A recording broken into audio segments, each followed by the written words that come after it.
Hola, ¿qué tal? Una vez más nos encontramos aquí para continuar con el capítulo 4 de nuestro libro que estamos leyendo, El amor no tiene por qué doler, cómo reconocer una relación destructiva. Este video es un video de lectura con fines educativos y culturales. Lo estamos dejando aquí por si en algún momento a ti te sirve algo de lo que puedas escuchar en este audio, puedas aplicarlo a tu vida, a algún conocido, puedas compartirlo con alguien o hasta contigo mismo. ¿Ok? Entonces, sin más preámbulo, nos vamos a el capítulo 4. La víctima, un problema de adicción. Eres mi droga, eres una droga de mi cuerpo y dejarte ya no puedo. Un fragmento de la letra, una vez más, de un grupo que en los años contemporáneos se llamaba Intocable. No sé si aún exista, supongo yo que por ahí debe de existir aún, ¿no? Pero las personas que nacieron entre 1970, 1980, 1900, tal vez 1990, tal vez los llegaron a escuchar o conocer, ¿ok? El libro, seguimos con el libro, se dice que cuando una persona se conforma con todo lo que le imponen, es como un camello que se arrodilla y pide que le pongan la carga encima. Frecuentemente, esta es la actitud de la víctima de una relación de abuso. Se trata de un individuo con gran inmadurez emocional, que siempre crea dependencias, razón por la cual sus relaciones pueden convertirse en verdaderas adicciones aberrantes. Quienes son víctimas de abuso suelen sentirse disminuidos, avergonzados e insuficientes. Aguantan todo con tal de no ser abandonados, pero a la larga casi todos terminan así. Desde los primeros abusos, la víctima se paraliza y es incapaz de responder a la agresión física o emocional de quien la agrede. Vive en un estado de estrés y padece continuamente síntomas de depresión que en caso de complicarse pueden llevarla a la muerte. Uy, puede llevarla a, ¿cómo sería ahí? A la desvivencia. Ayúdenme, ayúdenme, pónganme ahí en mi cajita de comentarios cómo puedo tocar esas palabras. Continúo con el libro.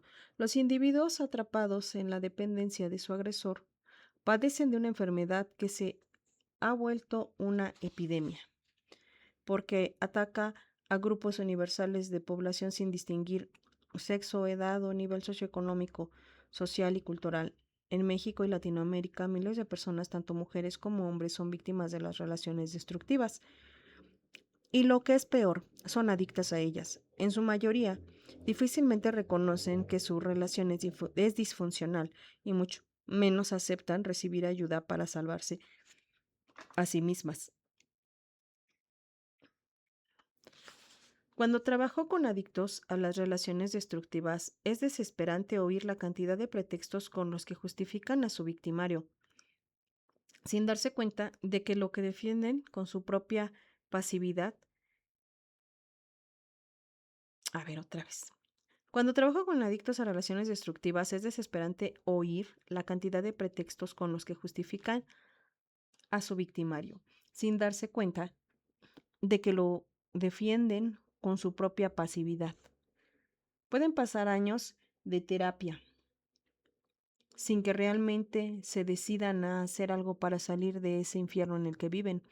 Como médico y como ser humano, enfrento el reto de ayudar a resolver problemas de cómo salir de ese círculo de abuso y dependencia antes de que sobrevenga alguna enfermedad irreversible que conduzca a la misma desvivencia.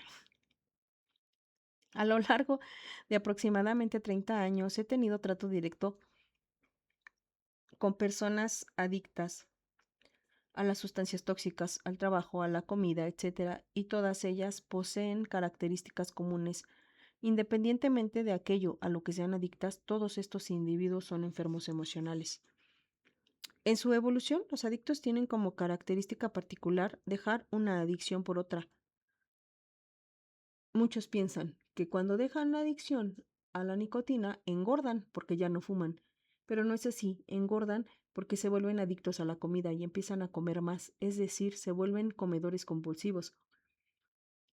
Para mi sorpresa, las mismas características y tendencias que se observan en un adicto las he advertido poco a poco en las mujeres víctimas de maltrato, cuyas relaciones amorosas coincidían en una pareja, en una queja constante: no puedo vivir con él ni sin él. Después de escuchar a cientos de víctimas enganchadas a una relación destructiva, incluidas las que reciben brutales golpizas, pude darme cuenta de que a pesar de vivir un auténtico infierno, no están conscientes de lo absurdo de la situación y son incapaces siquiera de pensar en dar por terminada la relación. Si acaso llegan a pensarlo, no encuentran el valor para hacerlo. Suelen decir: sí, doctor, ya sé que me hace daño, pero ¿cómo hago para dejarlo? Me resulta sumamente interesante descubrir que esas relaciones podían ser, en realidad, verdaderas adicciones aberrantes. Del mismo modo que un adicto a las drogas va muriendo porque no puede dejar de utilizar sustancias tóxicas, o un alcohólico sufre debido a su imposibilidad para dejar de beber, la víctima del maltrato va muriendo porque no puede vivir sin su bestia. Este conjunto de síntomas, que para mi sorpresa afectan a 1 de cada 3 mujeres, no coincide con ese otro tipo de víctimas que soportan el maltrato por masoquismo. Las mujeres víctimas del abuso emocional sufren profundamente, pero no saben qué hacer. Les he preguntado por qué no abandonan a sus parejas, y la respuesta invariable es: porque no puedo. Es aquí donde existe una enorme semejanza entre las dos dependencias a las sustancias tóxicas y a las relaciones destructivas. Los adictos están enganchados a algo que los destruye, y ese algo, de no iniciar un tratamiento, los aniquilará irremediablemente. Es importante para toda víctima de una relación destructiva saber que este tipo de relaciones existe en todo el mundo y abundan en esta ciudad. Hay miles de víctimas en situaciones parecidas. La personalidad de un individuo con predisposición a las adicciones, con predisposición a la adicción a las relaciones destructivas, coincide con la del alcohólico. Véase Las familias alcohólicas, del mismo autor, editorial Grijalbo. Pero en lugar del alcohol necesita vivir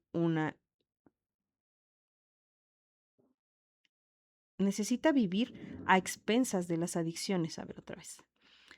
Pero en lugar de alcohol necesita vivir a expensas de las adicciones, los pensamientos, las conductas y los sentimientos del otro. Se trata de una predisposición genética. Si se revisara la historia de personas con esta predisposición, se verá que muchas empiezan a depender de algo desde temprana edad. Estos individuos acostumbran a actuar íntimamente con aquellos de quienes dependen, tanto en el nivel de pensamiento como sentimentalmente. Quienes actúan así consideran imposible su supervivencia sin la participación o permanencia del individuo que depende. A pesar de los maltratos, la víctima no puede vivir sin su victimario, puede soportar el sufrimiento porque se engaña y cree que puede cambiar al otro, sin tener conciencia de que el cuadro puede llevarla a la enfermedad y, en casos extremos, a la muerte. Como todos los adictos, los dependientes emocionales tienen la característica de la tolerancia, es decir, la capacidad para acostumbrarse a la sustancia adictiva, en este caso al maltrato, y la necesidad de aumentar progresivamente la cantidad y frecuencias de la dosis. Asimismo, padecen el síndrome de abstinencia, cuadro clínico físico y emocional que aparece por la suspensión del tóxico, cuya intensidad o gravedad es proporcional al grado de adicción que el enfermo o enferma manifiesta. Cuando un adicto a una relación destructiva se ve privado de la compañía de su tirano, sufre el síndrome de abstinencia y padece los mismos trastornos que el alcohólico o el drogadicto. Ante la falta de la sustancia, temblor intenso de las manos, lengua seca y por lo menos uno de los siguientes síntomas: náusea, vómito, malestar o debilidad, hiperactividad, autonom- hiperactividad autonómica como taquicardia o presión arterial alta, ansiedad, ánimo depresivo o irritabilidad, alucinaciones o ilusiones transitorias, dolor de cabeza o insomnio. La tolerancia y el síndrome de abstinencia son características comunes a cualquier adicción, incluida la adicción a una relación destructiva. Al inicio de la relación, la víctima sufre un proceso intenso de cambios emocionales, físicos y hormonales que la conducen a un estado de exaltación, euforia e hipersensibilidad que llama enamoramiento. Desea a toda costa unirse a esa persona para siempre, y si acaso percibe algún defecto en el carácter de su enamorado, lo pasa por alto porque cree que su gran amor lo va a corregir. Si ve que tiene problemas con el alcohol, piensa que ella lo va a rescatar. Otra de las características de la personalidad dependiente es el hecho de mentirse constantemente. El individuo cree sus propias mentiras. En las relaciones destructivas, una de las adicciones más graves es el odio, que se traduce en un profundo resentimiento. Así, muchas víctimas establecen un vínculo tan estrecho con su dependencia al agresor que terminan por aniquilarse. Este tipo de adicción, el más desconocido y el menos estudiado, es el más frecuente. El resentimiento, un veneno para el alma, generalmente no se expresa porque conduce a la hipocresía. De esta manera, la persona resentida vive rumiando su odio, esperando un cambio en los papeles, es decir, que su tirano se vuelva inofensivo para hacer lo que ella desea. La víctima de abuso físico y emocional permanece junto a su agresor sin tener conciencia de la situación y mucho menos de que en sus manos está terminar con ese infierno. El círculo vicioso en el que se encuentra le parece seguro y confortable, porque no conoce otra cosa. Este círculo tiene etapas muy claras. El violento la agrede, ella llora, él se arrepiente y le pide perdón, ella lo perdona y espera la siguiente agresión. Él ataca y se inicia de nuevo el proceso. La víctima golpeada se siente profundamente sola en este mundo. A causa de su situación, se aleja del trato con parientes, amigos y vecinos, hundiéndose en el infierno en el que su única relación social es con su pareja, el agresor. A pesar de esta vida tortuosa, está convencida de que es imposible abandonar a su agresor o, en la mayoría de los casos, ni siquiera desea hacerlo. Si la violencia deja huellas, prefiere ocultarlas bajo la ropa antes que aceptar públicamente que ha sido golpeada. Si le dejan un ojo morado, dará una serie de explicaciones absurdas y difícilmente creíbles como rodé por la escalera. Sin embargo, es poco probable que la víctima pueda ocultar los síntomas de depresión que suelen acompañar su malestar. En apariencia puede sonreír, pero se le ve, se le oye y se le siente triste y abatida.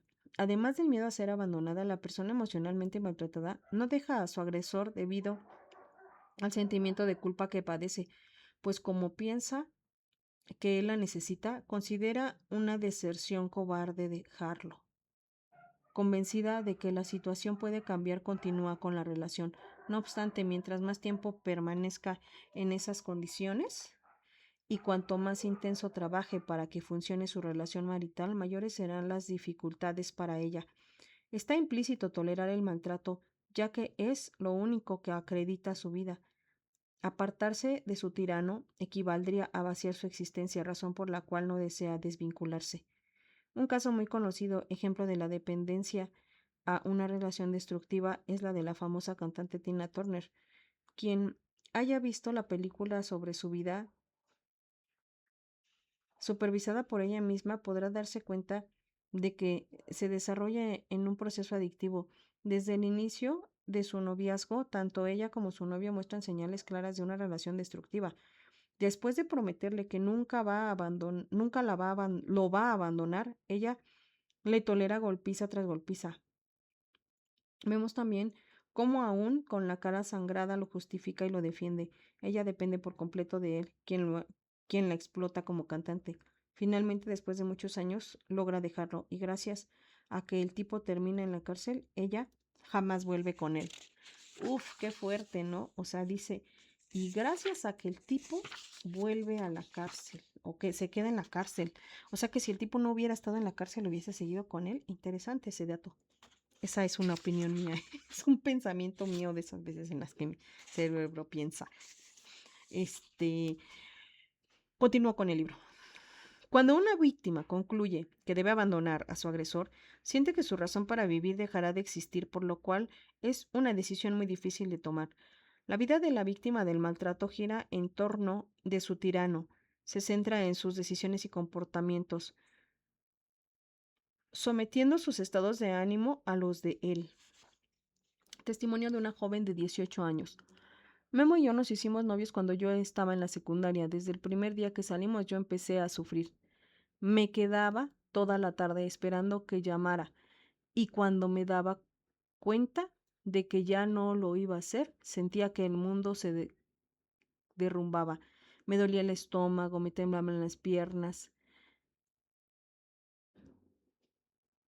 y me encerraba en mi cuarto a llorar. No dormía en toda la noche, ni podía estudiar. Cuando ya no podía más, le llamaba a su casa a pesar de que a él no le gustaba que lo hiciera. Entonces me contestaba con un tono muy sangrón y me decía que no tenía tiempo de hablar, que luego me llamaría. Yo me pasaba 2 o 3 días angustiada, muerta de miedo de que no volviera a llamar. Después aparecía todo encantador y amable, me llevaba al cine y a cenar tacos. Eso sí, mucho beso, mucho abrazo. Y si encontrábamos donde hasta hacíamos el amor. Era muy brusco y algunas veces llegaba a lastimarme. En realidad era una bestia, pero yo, tan tonta, creía que su brutalidad era la fuerza de su amor. Después se ponía muy frío y me llevaba a mi casa, advirtiéndome que no le hablara por teléfono, que sería él quien lo haría. Su rudeza fue en aumento y empecé a notar que disfrutaba viendo mi gesto de dolor. Después ya ni me llevaba a mi casa. Me dejaba en donde se reunían para tener relaciones íntimas y me decía que me fuera en taxi porque él tenía prisa. Lo peor de todo es que mientras más me maltrataba, más quería estar con él y mayor era mi sufrimiento mientras no tenía noticias suyas. A veces pasaban semanas sin que yo supiera de él. Sufría tanto que cuando aparecía dejaba todo y salía corriendo tras él. Un día, por casualidad, escuché un programa de radio en el que habló una mujer que estaba en un grupo de codependientes y aunque ella narraba su relación con un alcohólico, parecía que estaba contando mi historia. Cuando habló de su noviazgo, escuché la angustia que sentía por no poder dejarlo y me identifiqué. Después, cuando contó cómo había vivido los últimos 20 años golpeada y humillada por ese hombre, me cayó el 20 de que yo debía hacer algo para no terminar como ella. Al principio fue muy difícil detener el impulso por contestar sus llamadas. Sentía que me iba a desvivir porque además se me quitó el hambre. Una amiga me proporcionó la lista de los 12 pasos que utilizan los grupos de adicciones y me sirvió mucho. Todavía una parte de mí salta de repente con unos deseos enormes de llamarlo, pero he logrado detenerme antes de llegar al teléfono. Sé que tengo un problema y he empezado a ir a una terapia de grupo con personas que encuentran la misma con personas que se encuentran en la misma situación. Me anima mucho porque soy la más joven y sé que mientras los tenga a ellos no volveré a caer. Por lo general, el individuo que tiende a la dependencia nace con la incapacidad para ser independiente desde el punto de vista emocional. De niños a este tipo de personas se les califica de poco carácter, poco sociales, introvertidos, raros, diferentes o extraños. Tienen un profundo temor al rechazo o al abandono. Un niño así siempre está temiendo que su mamá se muera o que se regrese cuando sale a la calle o que no regrese cuando sale a la calle. Cuando crece y participa en una relación amorosa, esa persona empieza a desarrollar los mismos miedos, pero ahora en torno a su pareja. Vive en un constante temor a que el ser amado lo abandone. Este tipo de individuo puede haber nacido por igual en familias bien organizadas o no, ser hijo de padres cultos o haber sido educado bajo dogmas o religiones diversos. Del mismo modo puede ser hijo de inadaptados sociales que de un obrero o un arquitecto. Cualquier persona, hasta la más inteligente, puede convertirse en víctima, pues aunque su intelecto funcione maravillosamente en otros aspectos de su vida, se encuentra discapacitado emocionalmente. En el fondo, el adicto a una relación destructiva está convencido de que el sufrimiento es el único camino para lograr la felicidad en este mundo o en el más allá. Para, pero el dolor y el sufrimiento no tienen nada de sagrado y no existe garantía de que será premiado. En una divinidad,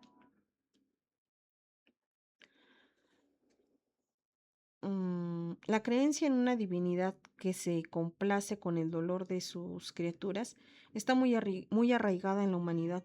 La ciencia ha demostrado lo equívoco que estaba el hombre primitivo al pensar que todo lo que podía explicarse le era enviado por los dioses. No obstante, lo cual todavía hay quienes creen que la luna es de queso y que su Dios manda las enfermedades como castigo. En México no hay halago más gratificante para una madre que decirle eres una santa. Como consigna, la mujer mexicana debe morir en la hoguera. En muchas familias mexicanas las niñas siguen siendo educadas para la sumisión, dependientes, con una autoestima por los suelos y acostumbradas al dominio, especialmente el masculino. Pero no tenemos por qué repetir estos patrones de conducta. Los jóvenes poseen la capacidad de elegir relaciones sanas. Es importante aclarar que la víctima se vuelve adicta a la relación con su tirano, pero no a sus maltratos. Lo que ella busca es estar cerca de su agresor, a pesar del riesgo y el dolor que eso conlleva. El miedo irracional al abandono se suma al temor constante a nuevas agresiones. El profundo y dramático sufrimiento de una persona involucrada en una relación de este tipo, así como toda la mezcla de sentimientos que la acompañan, la mantienen confundida, por lo cual no puede ver claramente la realidad. Sabe que sufre, pero no entiende bien el porqué. El miedo, la confusión, la ira reprimida, el profundo dolor, el estrés, la vergüenza y la culpabilidad la atormentan continuamente, perdiéndola en un laberinto que no parece tener salida. Cuando una persona mantiene una relación de dependencia con su agresor, es frecuente que sus sentimientos de enojo debido a que son incapaces aparezcan disfrazados de enfermedades.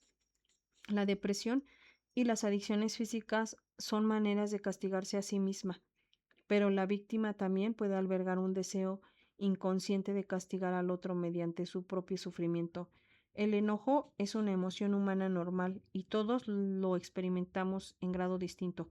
Sin embargo, a muchos padres les resulta difícil tolerarlo. Cuando un niño hace un berrinche, la mayoría de los padres siente que ya no lo controla y recurre a las amenazas o a los golpes.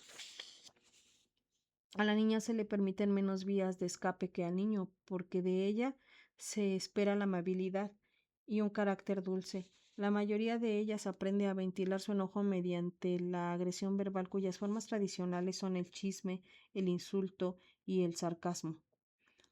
Cuanto más débil es una niña, más reprimidos están sus sentimientos y en sus necesidades, con lo cual su enojo aumenta y se ve obligada a ser cada vez más sumisa para poder defenderse de este círculo vicioso.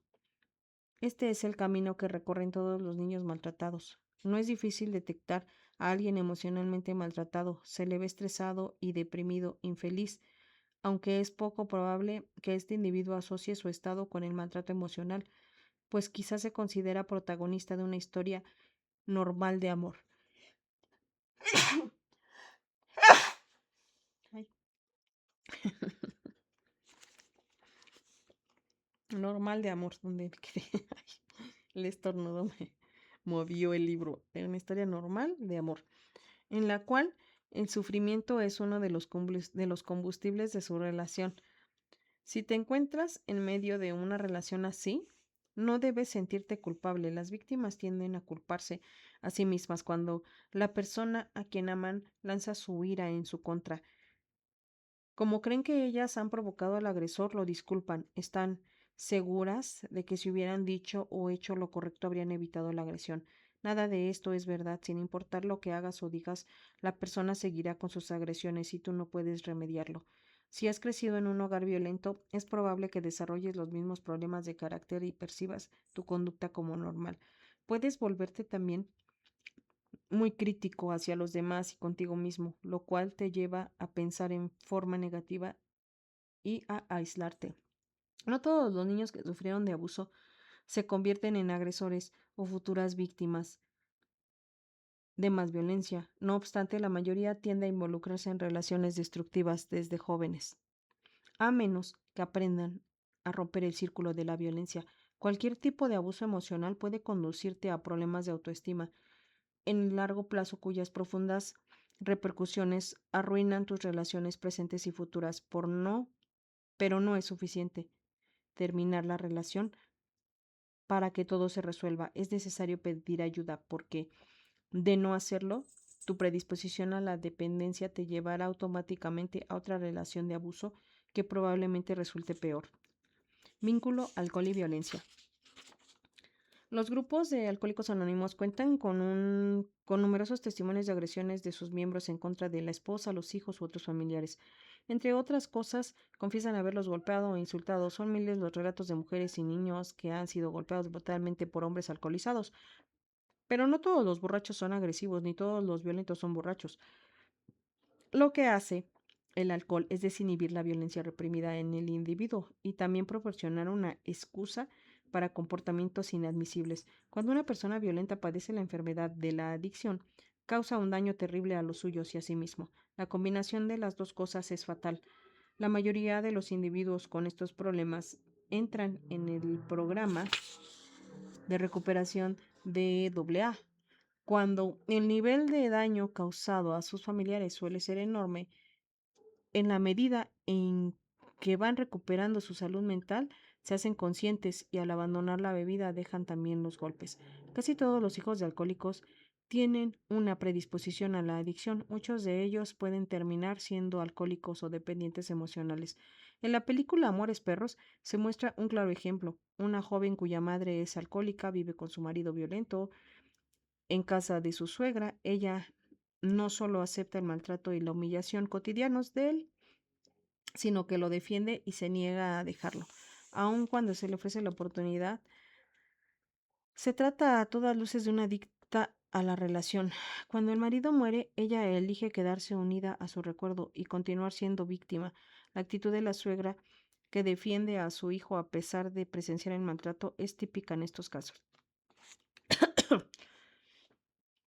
Lo grave en nuestro país es que este drama ocurre con muchas adolescentes. Desde muy temprana edad se enganchan a su novio, se embarazan y se van a vivir con la suegra. Suspenden sus estudios y su vida cambia de la noche a la mañana para convertirse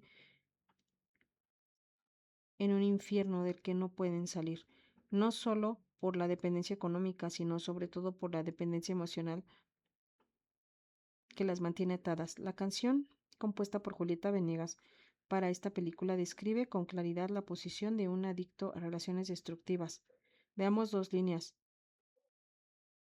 Tus amores perros me van a matar sin haberme dado la felicidad. Interesante. No recuerdo esa canción. Yo creo que voy a ir a verme la película para... No, la verdad es que no, tiene muchísimos años que vi esa película, no la recuerdo con exactitud. Yo creo que lo que más recuerdo de esa película es el hombre que va caminando por la calle con muchos perros, porque no sé si les pase, pero nosotros estamos aquí en México y de vez en cuando vemos por ahí un señor con muchos perros y esto de inmediato recordamos la película. Pero pues bueno, creo que al final, después de haber leído pues todo esto, em, ¿qué les puedo decir? Sí, hay muchas situaciones. De hecho, honestamente, yo leyendo, hay situaciones ahí que a mí en lo personal me hicieron recordar un poco precisamente esa casa en donde yo viví de chica, en donde eso que comentan, ¿no? Para las personas que vivimos en algún momento de nuestras vidas sumergidas en conatos de violencia, y que no sabemos que existe otra forma de vida en esos momentos, pues eso nos parece normal, ¿no? O lo damos por normal, porque no es normal para nada. Entonces, es cierto eso de que la víctima justifica una y otra vez al agresor. Y fíjense que me brincó un poquito esto que decía de acerca de la enfermedad del odio, ¿no? Que puede generar una persona que agrede a otra en su pareja. Curiosamente, yo aquí una anécdota es que mi madre falleció de cáncer de estómago. La verdad es que ella toda la vida, si yo me fijo, mi mamá fue una dependiente emocional porque nunca pudo dejar a mi papá. Hizo muchos intentos, pero nunca lo pudo dejar. Siempre por uno u otro motivo volvía con él. Y curiosamente, una vez que volvía con él, lo justificaba. En alguna etapa de nuestra vida, fui yo quien decidió salirse de esa casa e iniciar una vida en otro lugar. Me fui con mi hijo, ya que soy mamá soltera, y pues mi mamá se fue con nosotros, pero curiosamente yo noté un patrón muy raro al que precisamente yo le llamé.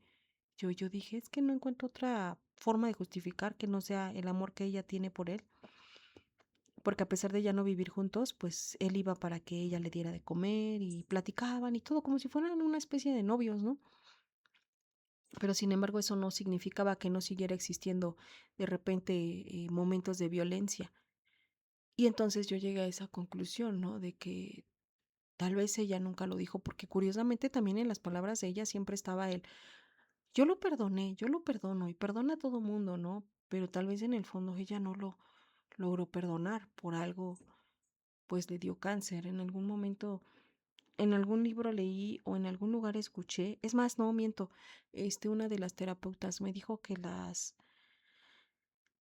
todas las enfermedades tenían un poquito de relación con las emociones, ¿no? Y curiosamente ella dijo, el cáncer es rencor, ¿no?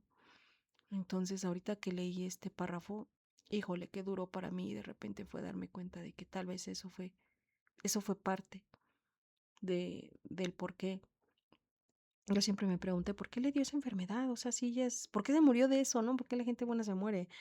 Pues tal vez eran emociones mal manejadas. Entonces, pues sí, una vez uno se da cuenta de eso, al final también se tiene que hacer un trabajo personal muy fuerte, muy intenso, porque no es fácil. No es fácil el no tener ciertas reacciones al respecto. Siempre creo que termino diciéndoselos, busquen ayuda profesional. En mi caso, yo también he tenido que buscar varias veces ayuda profesional porque hay situaciones que de repente yo siento que me rebasan. Entonces, y pues para eso están los profesionales de la salud, ¿no? Entonces, pues hasta aquí dejo esta lectura el día de hoy, chicos. Ya llevamos 33 minutos. Espero les haya gustado. Espero poder el día de mañana aventarles el capítulo 5.